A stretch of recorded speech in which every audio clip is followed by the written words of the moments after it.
Women influencers who once flaunted luxury lifestyles are now quitting and rushing back to 9-to-5 jobs in 2025.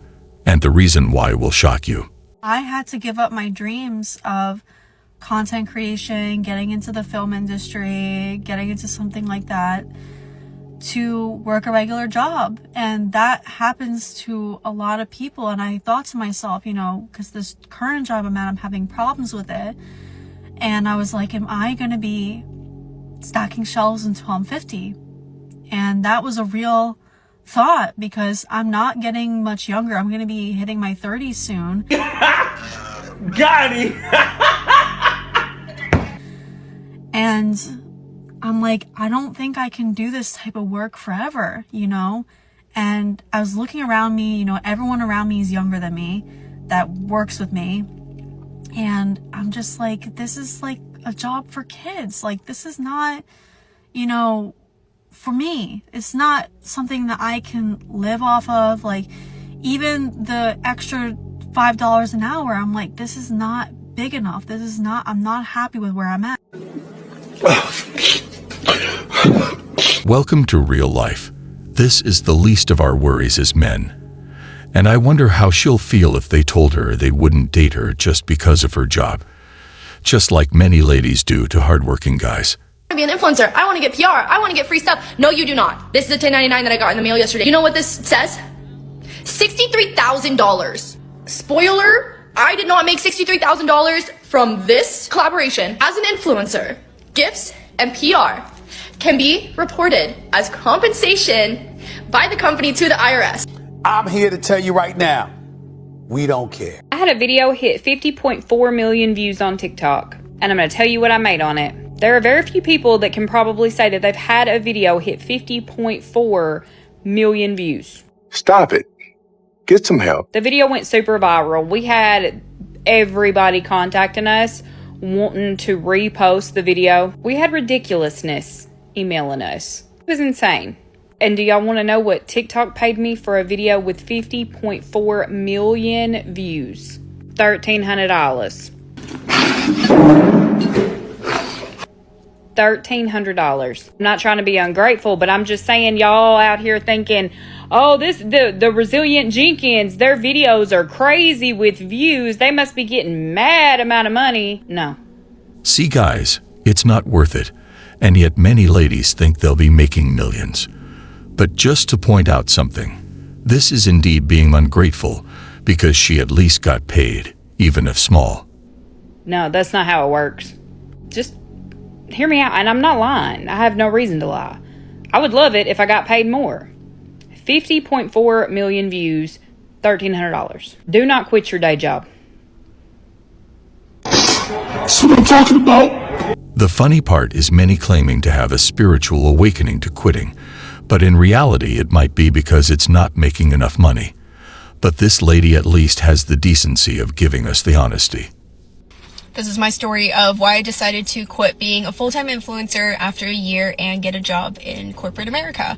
And I wanted to share this because I feel like being an influencer is such a, kind of like coveted job right now, or at least people are really interested in what it actually means to be a full-time influencer. And I don't know, I just want to give you guys kind of like a look behind the curtain. What do you mean by that? So I've been in the social media game since 2016, really just fell into it very serendipitously.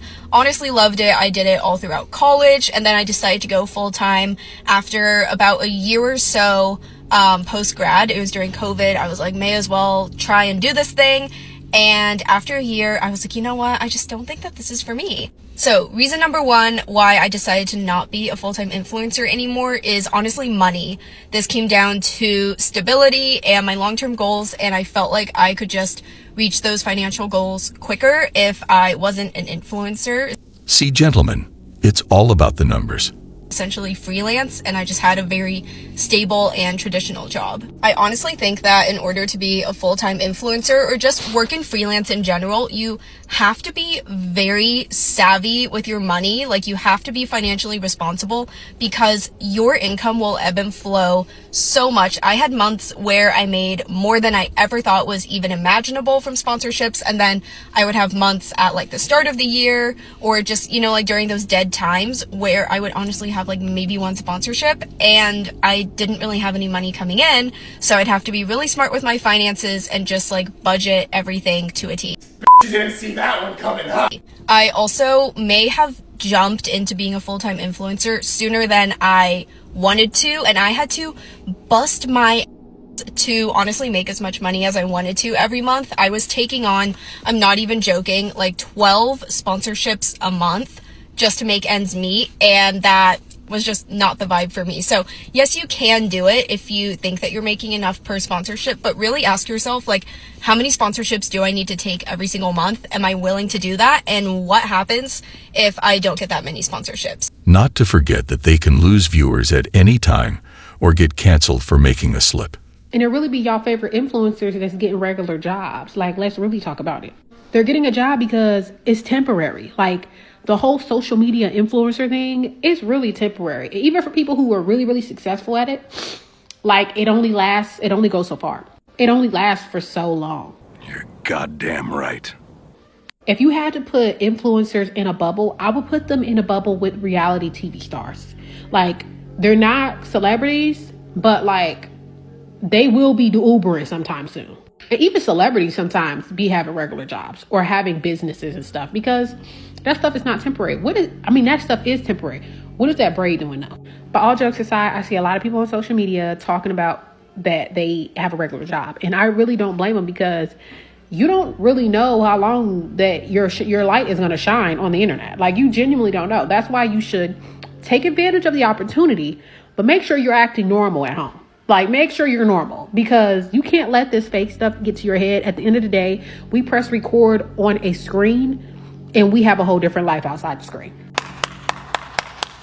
They know it's temporary, yet they don't always admit that, which leads to the younger generation being tricked into quitting their jobs to work at that. Wall Street Journal just published an expose on how much influencers make, and it's not much. It's not all the glam, and the reasons that influencers aren't making as much as they used to is because payday is really over. The days of when you could charge $50,000, $20,000 for one post and it would perform really well is over. The TikTok ban is looming, and brands are getting tighter, and people are just spending less. So what this means is that we as content creators need to get smarter in how we work with brands and how we promote ourselves and want to make money from this type of work. The article also shares a Goldman Sachs report that says that there are currently 50 million content creators in the world who made over $15,000. And from that will increase by 10% by 2028. So things are looking up for content creators. They're not going anywhere. The other thing it says is that influencers like this guy here, Clint, who has over 400,000 followers, has an average of 100,000 views per video on Twitch, and that takes hours and time and skill. He made less than the average US worker in 2023, so less than $58,000. Now that is so not enough for the amount of effort and work and clout that he has online. I don't like where this is going. So what we need to do is we need to evolve and future-proof ourselves and monetize in a way that's smart. Why don't you get a job? So of course, affiliate links, subscription platforms like Patreon or Substack. How can you sell your own products, your own merch, coursework, one-on-one workshops, things like that you can actually focus on. Maybe you still have a full-time job and you just do this on the side until it actually takes off and you have financial advice to make this your full-time career. But just like any freelancer job, being an influencer and content creator is hard. So really make sure you have good quality content, you have sustainable brand deals. Some admitted defeat and went to find real jobs, and some are still in denial. I got a 9-to-5 job after I was an influencer full-time. A little backstory, it was 2020, I was doing full-time influencing and I was mainly on YouTube as my platform. I was making lifestyle content, but I didn't have enough going on in my life to keep making content. I felt very stale. I felt like I had nothing that I was like working towards my validation. I'm here to tell you right now, We don't care. It came in the form of if I was getting views and likes and if people liked me enough, and that is not healthy. I really hated the fact that I had to rely on algorithms for my success instead of just being able to rely on myself. That was like weird. I just genuinely felt like I didn't have enough stuff to even talk about or stuff to do because I just didn't know, like, what was I even doing? I don't know. Reason number 2, I would say, is like the routine of it. Having an actual job and the structure of that is just, it's actually so nice. And I do work remotely. I work from home, so I can't speak on like going into an office. I think that's a lot harder than like working a remote job, but it's just nice to have that structure to your day. Reason number 3, I would say, is stability. Having that paycheck come in every 2 weeks, no matter what, having healthcare, not having to rely on social media as your main source of income is just nice in itself. And lastly, I do feel like I have gained more experience in life and honed my skills in different areas and improved my resume. We don't know how long social media is really going to last, how long this influencer economy, I mean, it is looking really good, and I still do work in the influencer field, but like, my point is I can just improve my skills and actually just get better as a human and keep leveling up. Nice. Not only is it not healthy, but it can make your ego go out of control. I do love being an influencer still, or content creator, whatever. And if I could do it full time again, I would love to start that new chapter and see if it's any different than it was in 2020. I also think that having a 9-to-5 job is not as horrible as people make it out to be sometimes. If it's the right job, if it's the right company. Yeah, that's my take on it.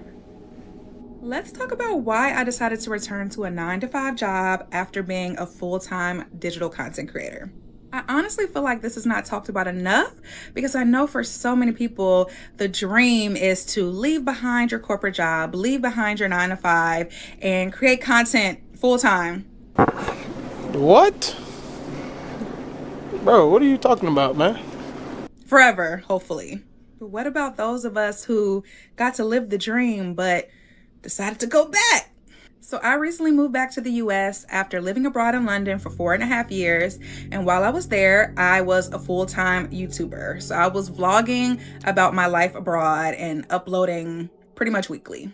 Living abroad was an amazing experience, y'all. But after a while, I started to realize, like, I can't talk about this forever.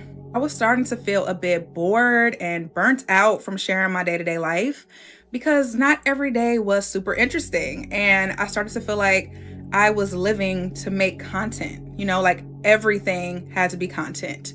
And with my content being so focused on my personal life and sharing my day-to-day, it became really difficult, y'all, because I wasn't always mentally in the space to create content about my life. Like, I dealt with a lot of challenges while I lived abroad. And if I wasn't in the place to create content, that also meant I wasn't in a place to make money. So it was starting to become an issue. I originally went to London to study for my master's degree and ended up staying way longer than I ever expected.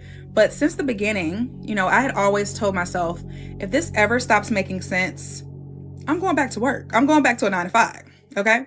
I got 2 degrees. And after turning 30, I really just started craving like a stronger sense of stability. I wanted to start contributing to a 401k again. I wanted to start saving money again. Like, Working hard and leveling up might be the best thing to understand men and be grateful for the things they give so they can never be taken for granted. Yo, what's happening, man? It's a very, very vulnerable moment for me because today, I lost my job for going live on TikTok. My live was just to show a day in the life as a manager. I went live while I was doing payroll. I went another live when I was doing scheduling. It was in a corner. And one of my staff members, I guess, screenshotted or something and went to my regional and was like, Mark's going live at work.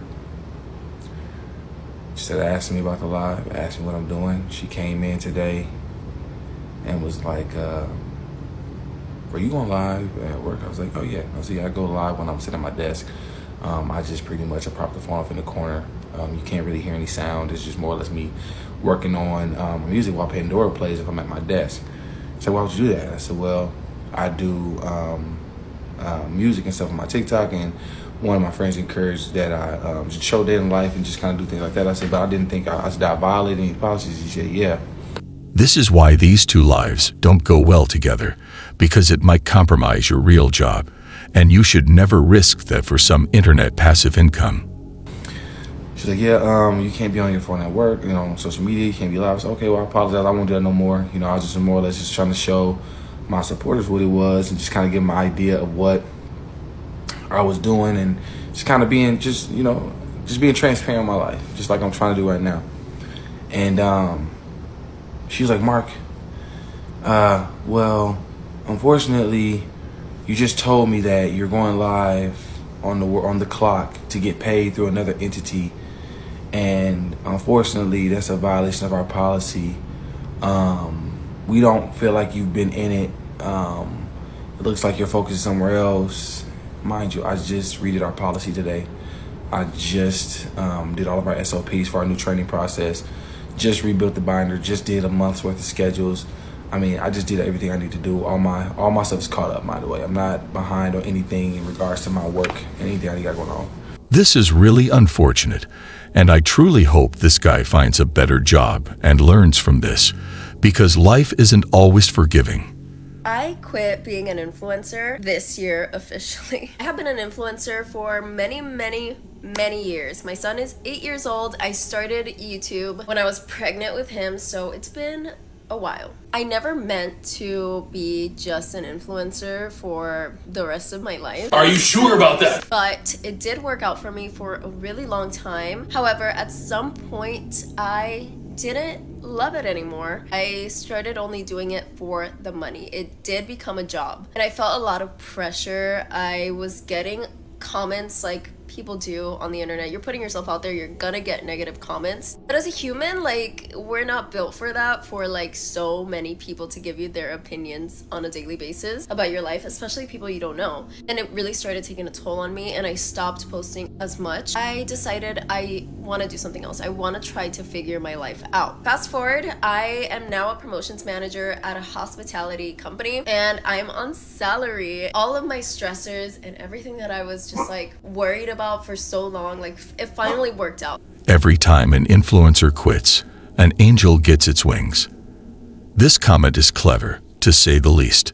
Videos like this should be shown in schools, because a lot of kids and teens are under the impression that they'll just become an influencer, make a bunch of money, and don't seem to have other aspirations. Obviously want to grow in my career, but I think I'm on a good career path now, and I'm so incredibly proud of myself. But I just wanted to touch a little bit on this experience because I think it's very unique. What I find now is that obviously I don't have as much time to focus on the internet and making content, but I'm also not stressed about it anymore, which is such a relief. And it brings me back to why I started even posting in the first place. And it's because I love connecting with people. I love making videos. I love being creative. Wow.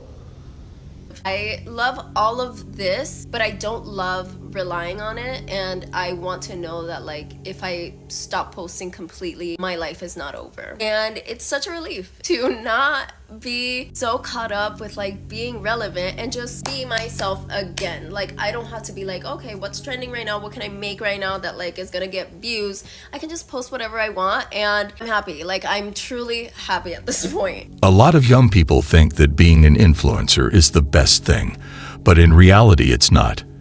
And this, for a change, will make them reconsider and follow a true career path to succeed in life. I feel low-key nervous to post this. Let's talk about why I'm quitting being a full-time influencer.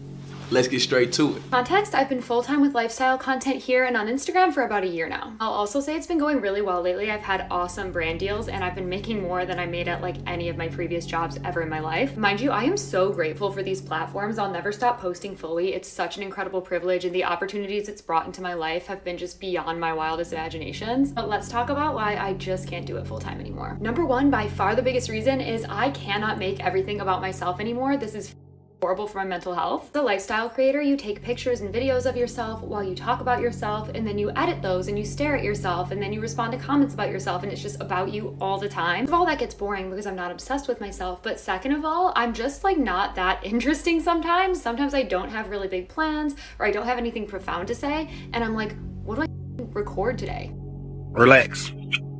It's true. Life as a social media person is sometimes all about being fake and showing an unrealistic routine that will drain people sooner than later. I used to be a nurse and I had to miss holidays with my family, so I'm super grateful for the flexibility of schedule. Unless your friends are exclusively influencers, that leaves a lot of time for you to just be alone, and I miss having coworkers. And I feel like it sounds kind of weird, but I miss struggling, I miss being challenged, I miss focusing on something outside of myself. And that's not to mention the pressure you feel when your income, your livelihood is based on how pretty and cool people think you and your life are. I don't care how confident you are, if you spend your days staring at photos and videos of yourself and editing them and posting them and getting feedback on them, you will find things that make you miserable about your appearance. I want to re-emphasize how grateful I am for this platform and the opportunities and how much fun, honestly, I have making content. Like, I love this. I'm not exactly sure what I want to do yet. I'm just going to explore some opportunities outside of full-time lifestyle content. So much fun for me. It just can't be my 100% daily focus because it's driving me insane a little bit. Well, guys, that was all for today. We'll be back soon.